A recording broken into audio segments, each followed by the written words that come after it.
চলে এসেছি daily tricks এর পরবর্তী একটি ভিডিও নিয়ে।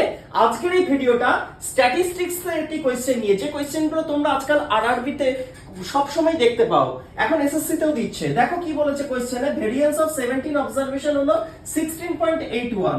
বলেছে প্রতিটা অবজারভেশন যদি ডাবল করা হয় এবং তার সাথে 5 যোগ করা হয় তাহলে স্ট্যান্ডার্ড ডেভিয়েশন কত হবে, নতুন স্ট্যান্ডার্ড ডেভিয়েশন।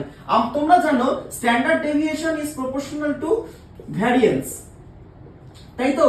তাহলে সেক্ষেত্রে আমরা যদি 17টা অবজারভেশনের আগে ছিল কত ভ্যারিয়েন্স, 16.81। তো 16.81 এর যদি আমরা আন্ডার রুট করি, মানে ভ্যারিয়েন্স এর আন্ডার রুট করি, তাহলে আগেকার স্ট্যান্ডার্ড ডেভিয়েশনটা কত ছিল?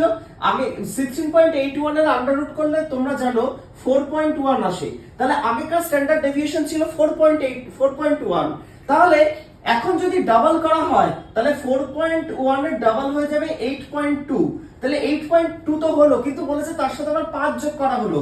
তোমরা জানো যে স্ট্যান্ডার্ড ডেভিয়েশন বের করার সময় কোনো অবজারভেশন বা কোনো নতুন নাম্বার যদি অ্যাড করা হয় তাহলে তার কোনো ভূমিকা থাকে না।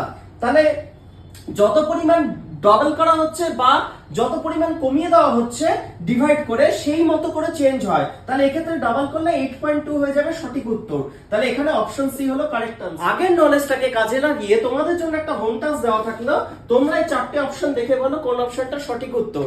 আর স্ট্যাটিস্টিক্স এর এরকম আরো নতুন নতুন ভিডিও পেতে তোমরা ভিডিওটাকে লাইক করে রাখো, শেয়ার করো, আর চ্যানেলটাকে অবশ্যই সাবস্ক্রাইব করে রাখো। Thank you.